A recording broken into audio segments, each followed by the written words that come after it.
Good day po, yung karugtong po. Ito na nga po, testing natin.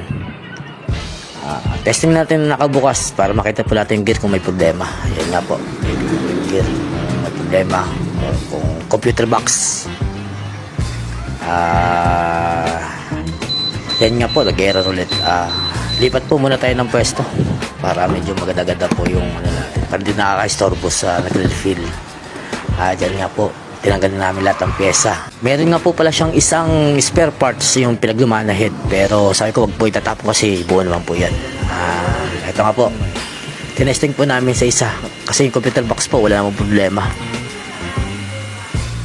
Yun! Ayun yung buhay.